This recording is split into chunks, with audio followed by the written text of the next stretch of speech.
Estamos em uma série sobre o tema, debaixo do tema que Deus nos deu na viagem. Se você estava aqui, ou esteve domingo passado, falamos sobre Gideão, e hoje queremos falar sobre Ezequias. Vimos que Gideão, ele foi o pequenininho, ele se achava insignificante, todavia, por meio do conhecimento de Deus, ele realizou grandes coisas. E agora nós vamos falar sobre Ezequias, um homem de grandes proezas, apesar de ter um pai perverso. Então, o choque da realidade é que muitas vezes nós achamos que precisamos ter uma boa origem, uma boa formação, precisamos nascer, como dizia antes, não sei como se diz isso hoje, num berço de ouro, tem que ter um pedigree. Nada disso importa quando se trata de realizar proezas em Deus, porque o único requisito, em Daniel capítulo 11, versículo 32, Daniel 11, 32, ele revela é que o povo que tem uma aliança, povo que conhece o seu Deus, se tornará forte e fará proezas. Então o requisito aqui é ser o povo de Deus e o conhecimento de Deus. Isso basta para realizar proezas. E aí depende do tamanho, depende do sexo, depende da origem, depende da quantidade de dinheiro, da influência, não importa. O que importa é o conhecimento de Deus. Então Ezequias, ele traz para nós essa verdade. Quando nós olhamos para 1 Reis, capítulo 18, versículo 8, 1 Reis 18, 8, e também em Crônicas, nós vamos ler, 1 Reis 18, 8, fala algumas proezas. Eu quero citar aqui algumas. Você pode ler essas referências em casa e anotar com mais profundidade essas proezas que Ezequias fez. Mas em 1 Reis 18:8 fala que ele derrotou os filisteus até Gaza e seu território, desde o menor posto de vigilância até a cidade mais fortificada. Primeira grande proeza que ele realiza, em se tratando de vencer exércitos, se posicionar militarmente, ele faz essa grande proeza, derrotou os filisteus. Agora, quando nós olhamos em 2 Crônicas, segundo livro de Crônicas 32, 27 a 30, vai enumerar para nós muitas outras proezas que Ezequias fez como um administrador, como um rei. Segundo Crônicas 32, versículo 27 e 30. Primeira coisa, a Bíblia diz que ele construiu depósitos especiais para guardar prata, ouro, pedras preciosas, especiarias, escudos e outros objetos de valor que lhe pertenciam. Algumas versões da Bíblia e a história é lá que esses depósitos aqui muitas vezes são chamados de cidades-depósitos. Então ele construiu cidades que serviam só para armazenar todas essas coisas, essas riquezas. Ele construiu armazéns para guardar os cereais, vinho novo, a adega dele era enorme, azeite, barris e mais barris de azeite. Fez estábulos para o gado e currais para as ovelhas. Fazendas enormes eram utilizadas para guardar e cultivar todas as culturas e todas as crias. Construiu cidades, adquiriu muitos rebanhos e gados, pois o Senhor lhe deu riquezas. Quem deu? O Senhor deu riquezas. Em último lugar, diz que ele bloqueou a fonte superior de Gion e trouxe a água por um túnel para o lado oeste da cidade de Davi. Esta foi uma proeza que até hoje tem lá em Israel. Se você for a Jerusalém, você vai fazer um passeio subsolo, subterrâneo. Se você tem problema de claustrofobia, você não vai entrar nesse passeio, porque é estreito. é um canal que Ezequias mandou cavar na rocha, sem ter nenhum tipo de máquina, só na picareta, na talhadeira, na marreta e no feijão, no músculo do operário que trabalha. Essa é uma estratégia militar, porque todas as vezes que Judá, Jerusalém foi invadido, eles cercavam, o exército inimigo cercava a cidade e não deixava ninguém entrar e ninguém sair. E isso enfraquecia o povo, porque eles só tinham a comida que estava dentro dos muros. E na maioria das vezes, a água também vinha do lado de fora. E o que o inimigo fazia? Contaminava a água que estava do lado de fora com veneno, ou fechava o acesso da água para dentro da cidade e as pessoas morriam de sede. Então Ezequias, de uma forma muito estratégica, ele constrói esse duto.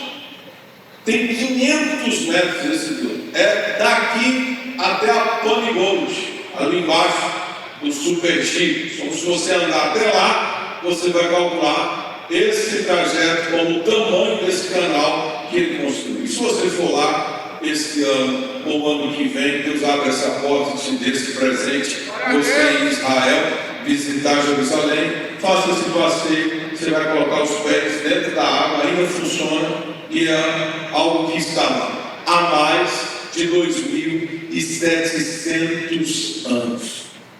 Não é incrível isso? Eu acho isso uma grande proeza. É algo que o cara fez há 2.700 anos ou mais, e está até hoje servindo, está como testemunho. Eu não sei o que você tem pensado que Deus colocou no seu coração, o que você está carregando da parte de Deus. Eu sei que Ezequias fez algo que até hoje é lembrado. E eu tenho certeza que você pode também ser o próximo Ezequias, o próximo administrador, o próximo empresário, o próximo homem, mulher de negócio, o próximo cientista que vai fazer proezas e você vai morrer daqui 100, 150 anos e a sua história vai permanecer por grandes gerações. Imagine a quantidade de gerações que já se passaram nesses 2.700 anos e até hoje tem essa proeza lá em Jerusalém. Fora que está escrito na Bíblia. Deus pode fazer coisas poderosas através da sua vida e Ele quer fazer. É por isso que nós estamos ensinando aqui sobre como realizar proezas. Agora, a gente precisa lembrar, enfatizar, porque quando nós olhamos para o livro de 2 Reis, capítulo de número 17, 16, nós só vamos ver que o pai de Ezequias se chamava Acás, e ele foi um homem completamente perverso, totalmente perverso. Acás foi um dos piores reis de Judá, um dos piores. E aqui vale a gente também trazer para você essa situação geográfica, porque muitas vezes a gente está lendo o livro de Reis e de Crônicas e a gente vê reino de Judá, reino de Israel, e a gente pensa, será que é a mesma coisa? Bom, depois que Salomão morre, as 12 tribos se dividiram e formaram coalizões em 2 tribos. Então ficou 2 reinos. O reino do norte, que era o reino de Israel, sua capital era Samaria, e o reino do sul, que era Judá, e a capital era Jerusalém. Todos 2 se diziam povos de Deus. Mas, muitas vezes a gente vai ver que tem rei sobre Judá e rei sobre Israel. E essa é a diferença. Um governava em cima e o outro governava embaixo, no norte e no sul. Esse Acás era rei de Judá e estava governando em Jerusalém. Agora ele faz alianças e se submete à Síria. A Síria era formada, não existe mais, mas era formada pelo menos por 4 países, você consegue olhar aí no Google Maps. Era formado pelo Irã, pelo Iraque, pela Síria e um pedaço da Turquia.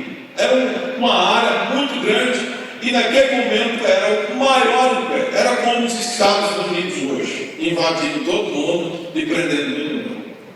E agora Acás faz essa aliança com a Síria. Por quê?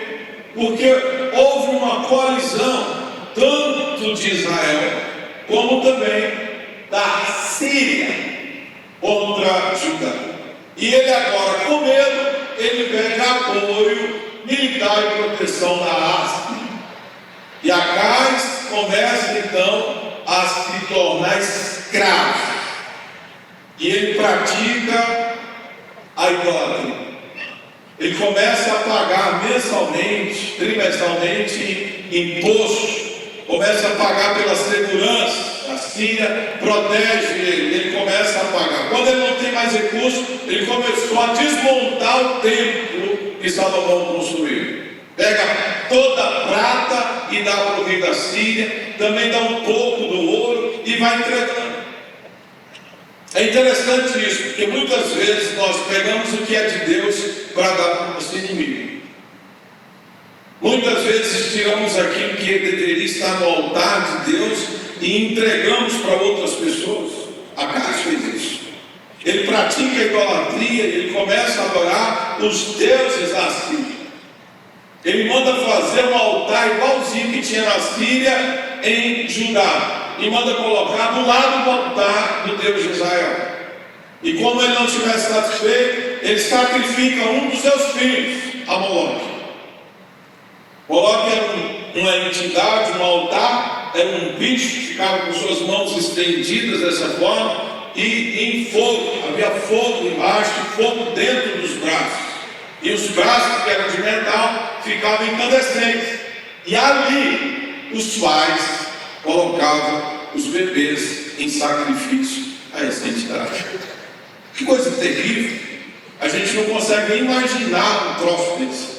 Mas Acais fez isso com um dos seus filhos. Sacrificou a Moloque. Construiu altares, postes, ídolos. Fez o reino de Judá cair na desgraça da idolatria, da desobediência a Deus. O problema todinho de Acais é que antes dele fazer todas essas coisas, o profeta Isaías veio até ele. O profeta veio com a palavra de Deus. E aqui nós vamos ler, quero que você abra em sua Bíblia, em Isaías 7, versículo 1 a 14. Toda vez que nós estamos prestes a fazer besteira, Deus envia a sua palavra à nossa vida. Geralmente, Deus faz isso por meio de profetas. É o último recurso de Deus. Deus já falou por sonho, Deus já falou por impressões, por sentimentos, Deus já usou o pastor, mas há um momento em que a gente endurece o coração, então Deus usa os seus profetas. É aquele que vem marchando em nossa direção, nos encontra na parada de ônibus, nos passa vergonha no meio do povo, porque é a última chance de Deus. Então, o capítulo 7 de Isaías, um texto muito famoso, você vai se lembrar dele. Versículo 1 a 14. Quando Acais, filho de Jotão e neto de Uzias, era rei de Judá, Rezim, rei da Síria, Peca, filho de Remalias, rei de Israel, saíram para atacar Jerusalém. Contudo, não conseguiram executar seu plano. Havia chegado à corte de Judá a seguinte notícia: a Síria se aliou com Israel contra nós. E o rei, o coração do rei e de seu povo estremeceu de medo, como árvores que se agitam por uma tempestade. Normal, se você está sofrendo um ataque, se você ouve notícias de um ataque, você vai ficar com medo, isso é normal. Agora presta atenção, olha a intervenção de Deus. Então o Senhor disse a Isaías: pegue seu filho, Jazub, e vai encontrar-se com o rei Acais. Olha só, quando Deus quiser te encontrar, Ele vai mandar o profeta até onde você está. Deus dá até o endereço. Deus diz para Isaías: o rei Acais estará no final do arqueduto que abastece o tanque superior, perto do caminho para o campo onde se lava a roupa. É o GPS de Deus. Bota aí Isaías no GPS, no Waze, no Google Maps, que você vai achar Acais. Então não adianta você se esconder, não adianta você achar que Deus não quer falar com você. No dia que Deus quiser algo específico, Ele vai te achar onde você estiver. Diga a Acais, essa era a mensagem. Diga a Acais que pare de se preocupar e que não precisa ter medo da ira ardente das duas brasas apagadas. Veja que toda vez que Deus quer nos livrar de algo, a primeira coisa que Deus faz é acalmar o nosso coração. Diga para Caio parar de se preocupar. Diga para ele não ter medo. Acabar com a frouxura. Deixa de ser frouxo. Ele não precisa se preocupar e ter medo da ira ardente, das duas brasas apagadas, ou seja, de Israel e da Síria. Deus já tinha cuidado disso. Deus fala, Rezim e da Síria, e Peca, filho de Remalias. É verdade que os reis da Síria e de Israel tramam contra ele e dizem: atacaremos Judá e a conquistaremos. Então colocaremos o filho de Tabeal para reinar sobre Judá. Olha o que Deus diz mais. Mas assim diz o Senhor soberano: essa invasão não acontecerá, jamais ocorrerá. Que Deus poderoso. Deus sabe o que foi dito lá dentro dos palácios. Deus sabe o que foi dito lá dentro dos gabinetes. Deus sabe quais são as tramas. Deus viu a sala de situação, a sala de guerra lá, e sabia que eles estavam tramando algo contra Judá. Agora, o negócio de Deus não era com Acais, era com o povo de Judá. É muito maior. O que Deus tem para a nossa vida, gente, sempre estará em maior coletivo. É por isso que Jesus diz que as portas do inferno não prevalecerão contra quem? Contra quem? Jesus falou contra o Brasil? Não, ele disse contra a igreja.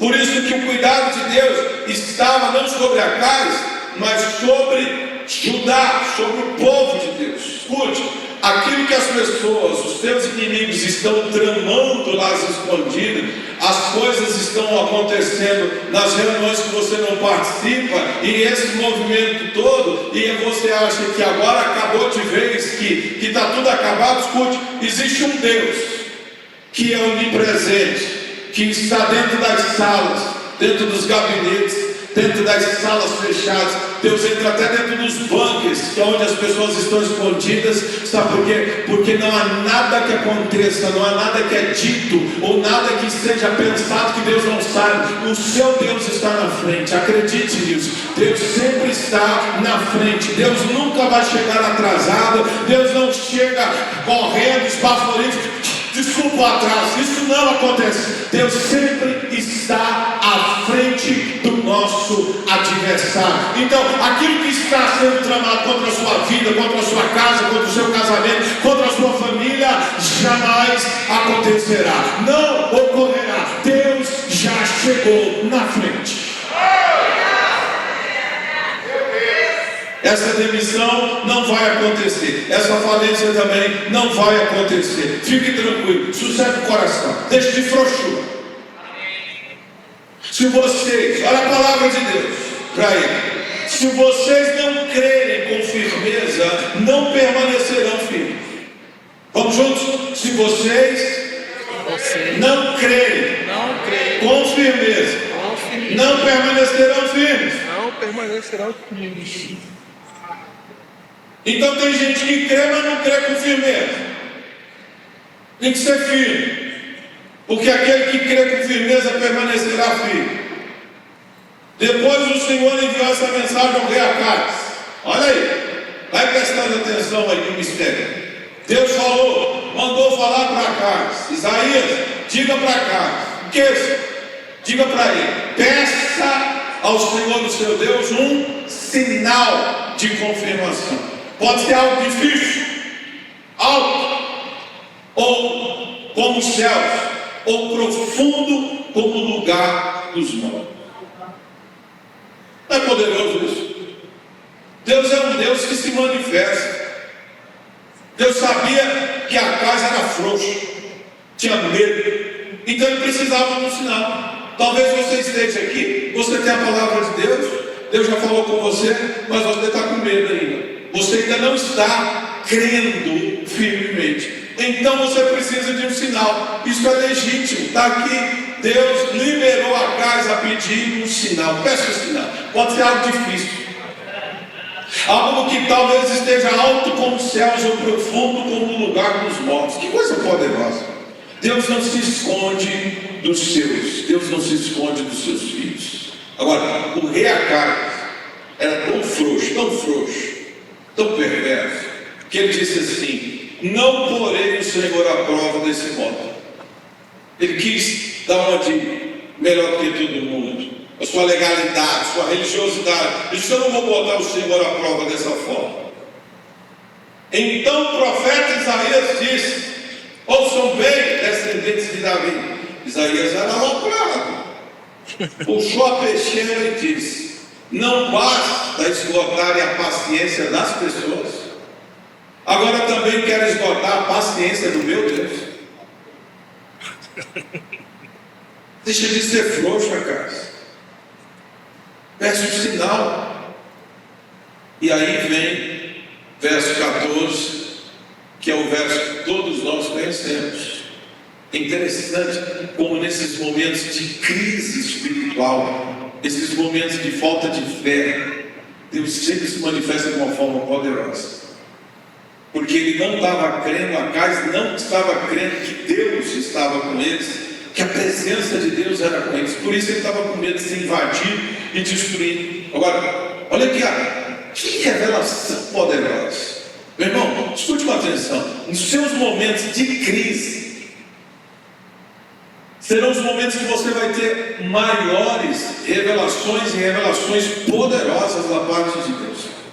Nos seus momentos de dificuldades, de desespero. Sabe por quê? A fé brota no meio do desespero. Enquanto não houver desespero, a fé não age. A fé, ela vem quando a pista do desespero acaba, a fé chega para decolar.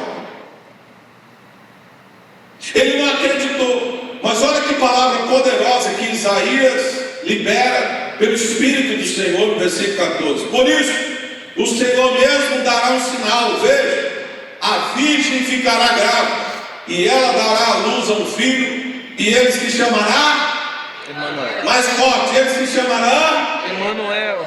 que significa Deus conosco. que significa Deus conosco. Acais, você não crê que a presença de Deus é em Judá, não crê que a presença de Deus é contigo, mas fique tranquilo, um dia a virgem vai ficar grávida e vai dar luz e vai nascer um menino, e esse menino se chamará Emanuel. Sabe por quê? Porque Deus quer eternizar aquilo que Ele está falando com você. Você não pediu um sinal difícil, mas Deus está dando um sinal muito difícil, um sinal impossível. É que uma menina, uma adolescente virgem vai ficar grávida, e essa gravidez será do Espírito Santo, e quando esse menino nascer, o nome dele vai ser Emanuel, para que todos saibam, nos céus e na terra, todo principado, toda potestade, todas as pessoas que hão de nascer e as que passaram, todas elas vão saber que Emanuel quer dizer que Deus está conosco.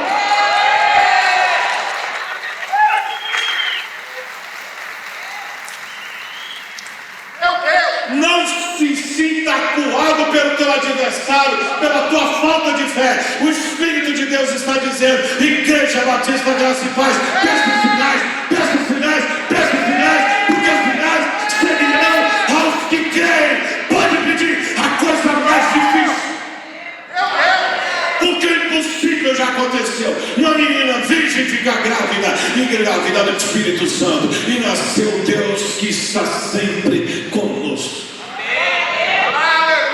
Tenha cuidado com o desespero, porque a ansiedade e o desespero podem fazer você querer vender a alma para o diabo. Quem anda guiado pelo desespero, pela ansiedade, vai fazer acordo com as trevas. Acais não teve coragem de pedir um sinal para Deus, mas teve coragem de pegar o seu bebezinho, o seu filho, e colocar no altar de Moloque para ser queimado vivo. Quem não tem coragem para sacrificar no altar de Deus, tem coragem para fazer coisas absurdas fora do altar de Deus. Não teve coragem de pedir um sinal a Deus, Botou a sua pompa e disse: eu não vou botar o Senhor à prova. Não estava botando o Senhor à prova. Deus estava permitindo ser testado. Creia. Somente creia no livramento e nas promessas de Deus.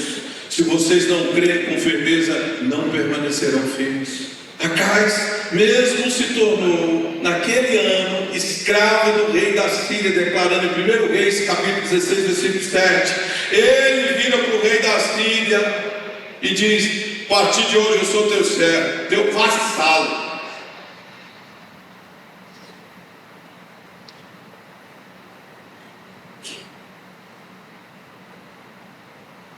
Teu vassalo.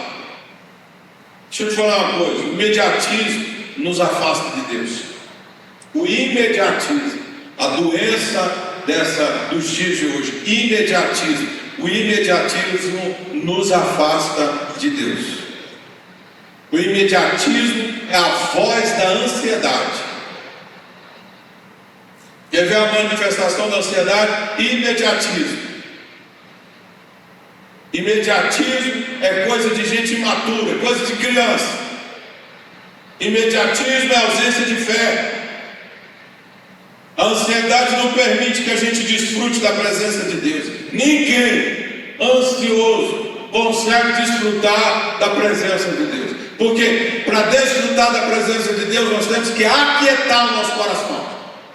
Por isso que o texto diz: aquietai-vos e sabei que eu sou Deus.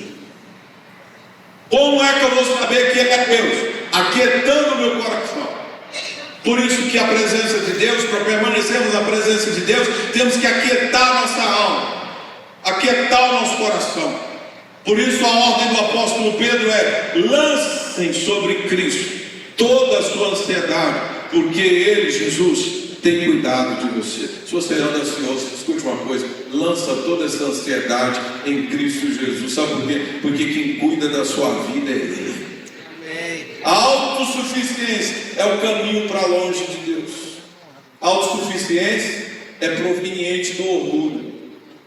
A pessoa orgulhosa, ela nunca reconhece que é orgulhosa. Você não anda dizendo: eu sou orgulhoso, eu sou orgulhoso. Você não vê ninguém falando: eu sou orgulhoso. Fica sabendo, fica ligado. Se afaste de mim que eu sou orgulhoso. Olha, não mexe comigo que eu sou orgulhoso. Você já viu alguém falar isso? Não. Porque o orgulho, ele não é expresso. O orgulho tem sinais. O orgulho tem voz. E uma das vozes do orgulho é a autossuficiência. É a falta de capacidade de aprender. Agora, Acais morre, graças a Deus. Morre e deixa o legado para o seu filho Ezequias. Ainda bem que ele não queimou Ezequias. Deve ter sido escondido pela sua mãe. Chamava Ábia ou Abia, que era filha do profeta Zacarias. Veja que situação. Então Ezequias, ele não recebe a influência do seu pai. Pelo contrário, ele não tem o seu pai como referência. Ele tem como referência a sua mãe e o seu avô Zacarias. Ele começa a reinar com 25 anos de idade e reina durante 29 anos. Durou o seu reinado. Tudo indica que ele foi bem sucedido, bem ensinado, disciplinado, por causa da sua mãe, por causa do seu avô. Ele, ao invés de seguir o caminho do seu pai, ele escolheu promover uma grande reforma espiritual em Judá. Era um menino de 25 anos, quando começou a reina. E a primeira ordem de Deus foi a ordem de Ezequias como rei, foi restabelecer o culto, a adoração a Deus em Judá. Estava bagunça. Os sacerdotes e os levitas já estavam desempregados, cada um estava fazendo outras coisas ao invés de cuidar do templo. O templo já estava cheio de entulho, de lixo. Se você ler a história, você vai descobrir que levaram vários dias, semanas para limpar o templo do Senhor. Isso fala de um processo de santificação. Por que Ezequias toma essa atitude? Porque ele resolve fazer o que é justo aos olhos do Senhor. E ele então entende que precisava restabelecer o culto e adoração somente ao Deus verdadeiro, porque o povo dele precisavam receber essa revelação. E Deus se manifesta, Deus se revela aonde Ele é adorado, aonde Ele é amado, aonde Ele é invocado. O tempo todo Deus está dizendo: se você me buscar, você vai me achar. Se você invocar meu nome, eu vou me revelar a você. O tempo todo Deus está falando isso. Então Ezequias entende que ele deveria restabelecer um culto de adoração para que houvesse temor no coração das pessoas, fé, e assim Deus se manifestasse.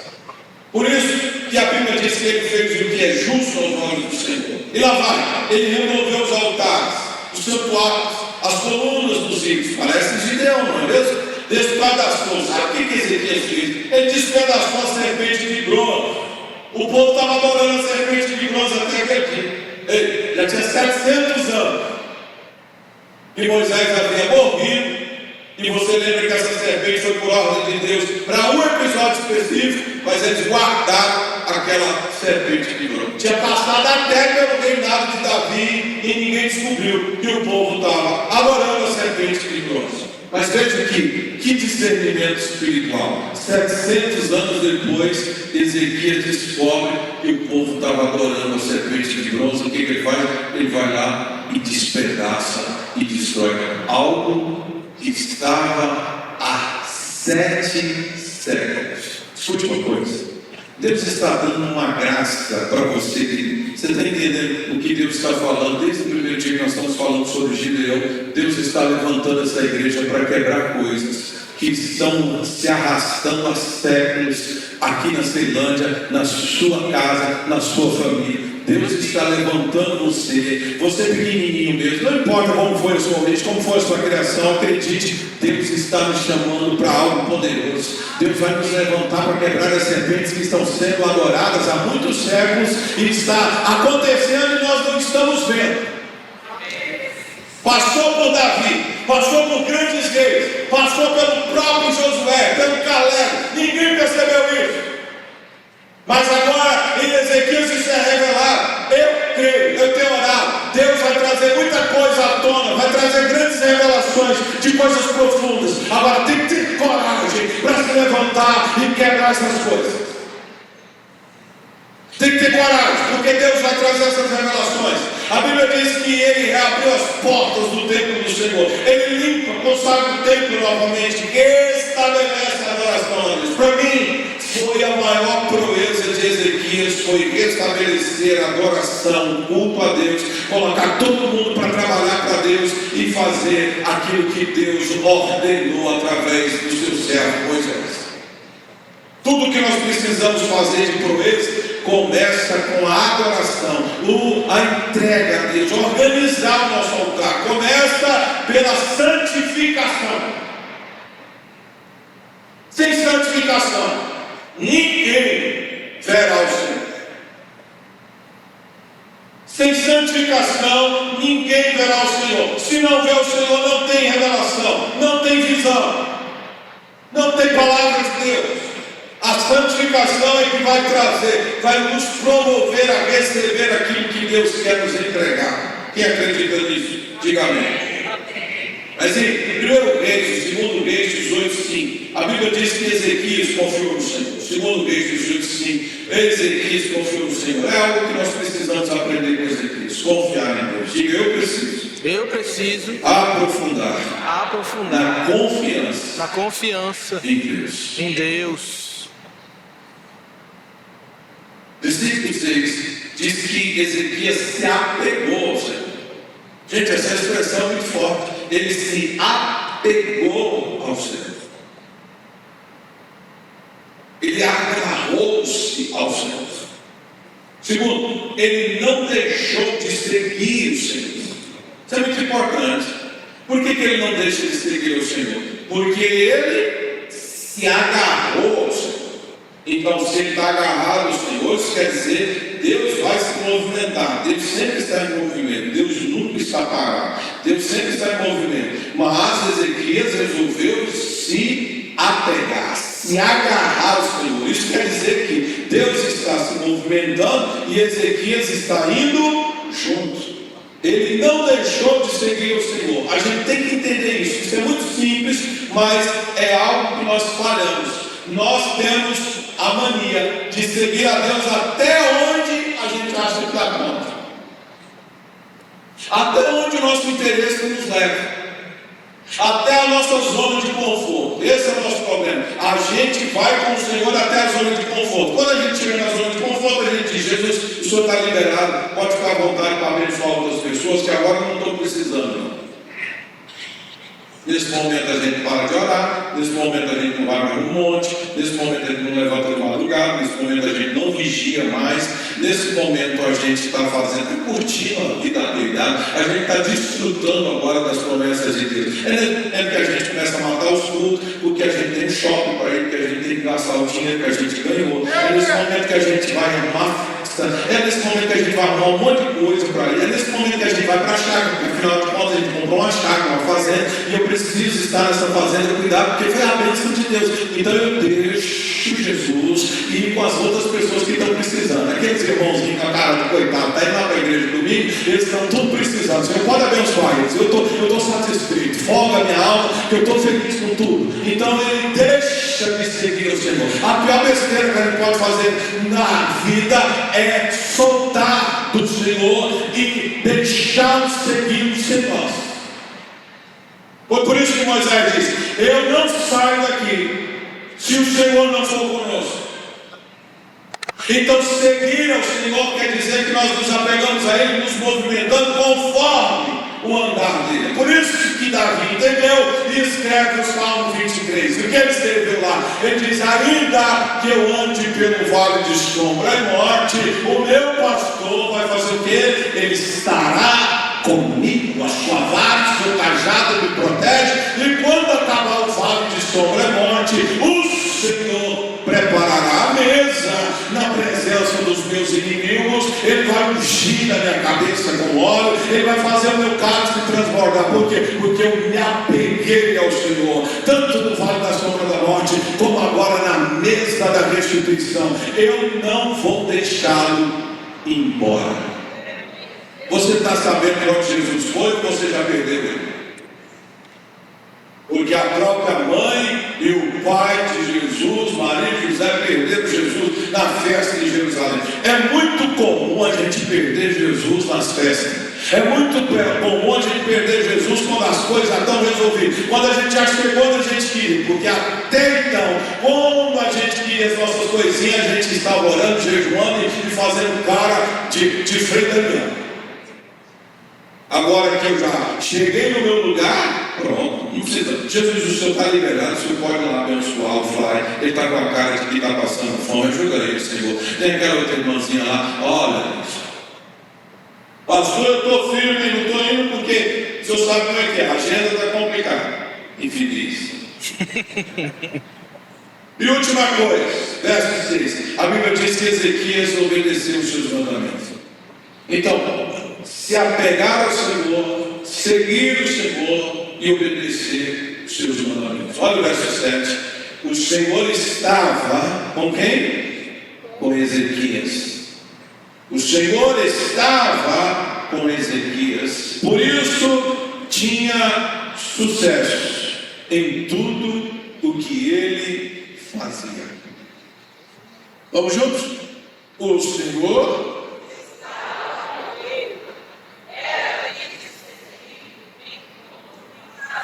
substitua ele agora pelo seu nome. O Senhor estava, por isso. De novo, mais forte. Vai, com o seu nome aí, vai. O Senhor.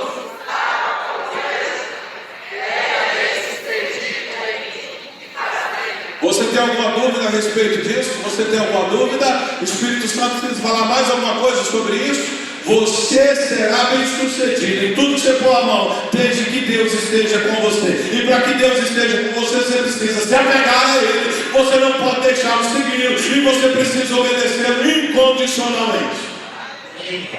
Está claro isso? Aí sim, você vai ter poder para fazer o versículo 7. 18:7. Rebelou-se Ezequias contra quem? O rei da Síria, e não serviu mais a ele. Veja que a ordem caminhões aqui alteram a estrada. Primeiro eu tenho que confiar no Senhor, eu tenho que me apegar ao Senhor, eu não posso deixar de seguir e obedecer aos seus mandamentos.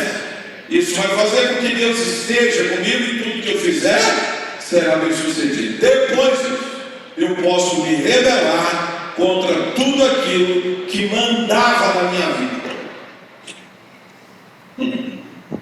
É aqui que eu me rebelo contra os vícios, é aqui que eu me rebelo contra os ídolos, as idolatrias do meu coração, as coisas, essa coisa de ficar oscilando na presença de Deus. Mas enquanto eu não fizer a primeira parte, eu não tenho poder e autoridade para me rebelar contra as trevas. Tem muita gente que quer se livrar de um vício e ele diz: a partir de hoje eu não vou mais fazer isso, a partir de hoje, não, agora está até e meia hora, cara. No dia seguinte desabou tudo. Por quê? Porque ele não fez o dever de casa. Confiar no Senhor, se apegar no Senhor, não deixar de seguir e obedecer os seus mandamentos. Primeiro, a presença de Deus comigo, porque o que vai espantar o mal não sou eu, não é a minha cara feia, não é a minha voz, não é bater o pé. Não. Quem vai repreender o mal e vai me livrar do mal é a presença do Todo-Poderoso na minha vida. O Senhor estava com ele. Se o Senhor estiver comigo, aí é o Salmo 91, eu estarei descansando. Aonde? Debaixo das asas do Onipotente, à sombra do Altíssimo eu estarei andando. Diferente. Aí sim, meu irmão, não tem rei da Síria, não tem ninguém que vai destruir, porque o Senhor está conosco. Não dá mais tempo, eu cheguei só na metade da mensagem. Vamos orar.